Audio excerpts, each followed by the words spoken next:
नमस्कार, जय हिंद साथियों। सेना में भर्ती होने की इस कदर खुमारी कि भारत का एक युवा यूक्रेन की सेना में शामिल होकर रूस के खिलाफ चल रही जंग में अपना लोहा मनवाने के लिए तैयार हो गया। जी हां साथियों, चौंकिए मत, ये वाकया है भारत के चेन्नई के कोयंबटूर के एक शख्स का, जो हाल ही में रूस यूक्रेन के बीच चल रही युद्ध जंग में शामिल होकर यूक्रेन की सेना का प्रतिनिधित्व करते हुए नजर आ रहा है। ये खबर आपको इसलिए ज़्यादा चौंकाएगी क्योंकि जो शख्स यूक्रेन की सेना में शामिल हुआ है, उसके पेरेंट्स को भी इस खबर के बारे में बिल्कुल भी पता नहीं था। जब इंडियन इंटेलिजेंस है, भारतीय खुफिया एजेंसियों ने जब इसके बारे में पता लगाया और उस शख्स के घर वालों से जब उन्होंने कांटेक्ट किया, उन्होंने इसके बारे में बताया, तो उनके होश उड़ गए।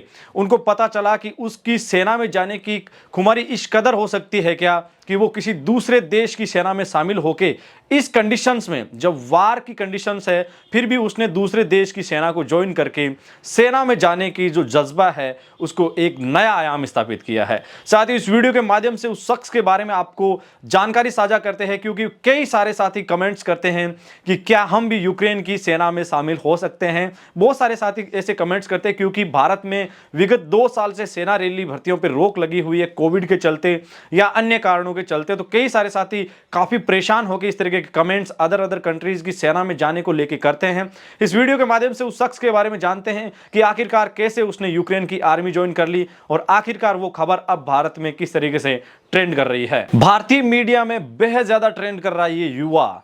ये है भारत के चेन्नई यानी तमिलनाडु के कोयंबटूर का रहने वाला सैनी केस की महज उम्र है वो केवल 21 साल है। 21 साल इट मीन्स वो भारतीय सेना में अब भी सेना में जाने के लिए अप्लाई कर सकता है, क्योंकि कई एज क्राइटेरिया है वो भारतीय सेना में जाने के लिए 23 साल या 25 साल तक सीमित रूप से माने जाते हैं। ये जो सैनिकेस है ये यूक्रेन में दरअसल 2018 में पढ़ाई करने के लिए जाता है। 2018 के दरमियान इसने भारतीय सेना में भर्ती होने के लिए भी 2 बार आवेदन किया था, लेकिन लंबाई के चलते उनकी फिजिकली जो क्राइटेरिया है उनको वो फॉलो नहीं कर पाए। जो भारतीय सेना में शामिल होने के लिए जो फिजिकली मानदंड होते हैं उनको वो फॉलो नहीं कर पाए। इसके चलते वो भारतीय सेना में शामिल नहीं हो पाए, मतलब वो भारतीय सेना को ज्वाइन करने का उनका सपना है वो अधूरा रह गया। लेकिन 2018 में जब वो वहाँ यूक्रेन में पढ़ाई के लिए जाते हैं, एक यूनिवर्सिटी में 3 साल की उनकी एक एजुकेशनल पढ़ाई होती है, उसके लिए वो वहाँ जाते हैं। जुलाई 2022 में क्या है कि उनकी पढ़ाई कंप्लीट होने वाली थी, उनको डिग्री मिलने वाली थी, उनको डिप्लोमा मिलने वाला था। लेकिन अचानक आपको पता है पिछले 1-2 साल से वहाँ की कंडीशंस अच्छी नहीं है और हाल ही में रूस यूक्रेन के बीच जंग छिड़ जाती है।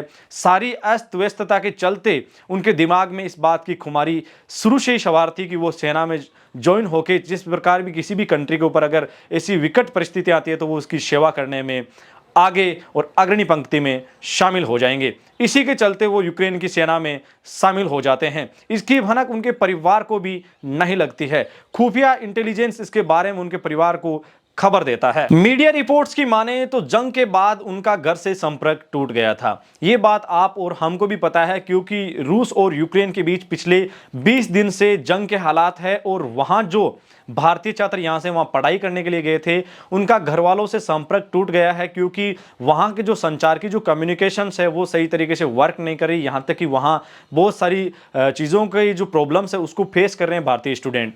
इसको चलते भारत सरकार ने आपको पता ऑपरेशन गंगा चलाया था, जिसके तहत जो भी स्टूडेंट्स या जो भी भारतीय यूक्रेन में किसी भी पर्पज से वहां रह रहे हैं, लाइक पढ़ाई कर रहे हैं या किसी बिजनेस लेवल से या कुछ भी काम के लिए वहां गए हैं, उनको वहां से सुरक्षित बाहर निकालने के लिए, किसी भी प्रकार की जनहानि से रोकने के लिए भारत सरकार ने ऑपरेशन गंगा चलाया था, जिसके तहत सभी भारतीयों को धीरे धीरे वहां से आपको पता है लिफ्टिंग के सहारे भारत लाया जा रहा है। इसी मुहिम के बीच आपको पता है सभी के पेरेंट्स को चिंता थी, क्योंकि लगातार आपको पता है सैनिकेस का घर वालों से कोई कम्युनिकेशन नहीं बन रहा था, संचार नहीं हो रहा था। तो उसके चलते उनके जो घर वाले हैं उनको चिंता सताई और उन्होंने भारतीय एम्बेसी, भारतीय दूतावास से संपर्क किया।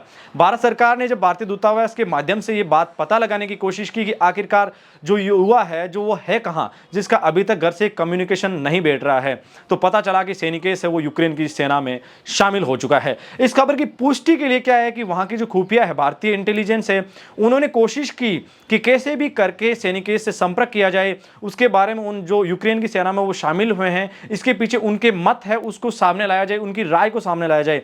तो उन्होंने कहा कि मैं शुरू से ही सेना में जाने को आतुर था और कहीं ना कहीं ये मेरा सपना अब पूरा हुआ है। इंटेलिजेंस के माध्यम से उन्होंने बताया कि वो विगत काफ़ी समय से इसके लिए तैयार थे और किसी भी देश की अगर ऊपर उसके ऊपर हमला होता है तो उसमें रह रहे नागरिकों की आपको पता है एक जिम्मेदारी बनती है कि वो देश की जो सेना है उसको सपोर्ट करे। और इसी रूप से उन्होंने बताया कि वो आखिर तक, जब तक युद्ध विराम नहीं होता, युद्ध में किसी भी प्रकार की टर्म्स को फॉलो नहीं किया जाता, तब तक वो यूक्रेन की सेना में शामिल रहेंगे।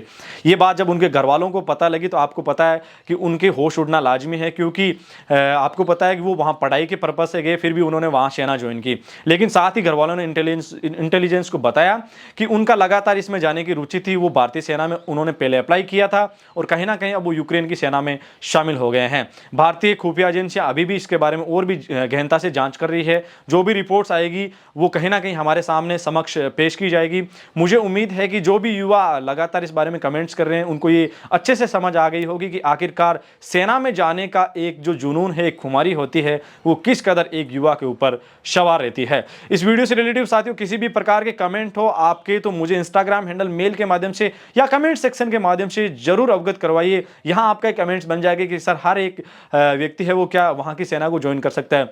तो साथियों कई डिफेंस एक्सपर्ट्स ऐसे बोलते हैं कि युद्ध की कंडीशंस होती है तो आपको पता है वहां रास्ते खोल दिए जाते हैं, लेकिन किसी भी देश की सेना को ज्वाइन करने के लिए हर एक देश की अलग अलग टर्म्स और कंडीशंस होती है, उसको फॉलो करते हुए आप किसी देश की सेना को ज्वाइन कर सकते हैं नागरिकता के माध्यम से। साथियों आप देख रहे थे एडी आर्मी पॉइंट। इस वीडियो से रिलेटिव सुझाव मुझे भेजिए, आपके सुझावों का मुझे रहेगा इंतजार। वीडियो के अंत तक बने रहने के लिए आपका दिल से शुक्रिया। मिलेंगे अगले वीडियो के साथ। जय हिंद, जय भारत।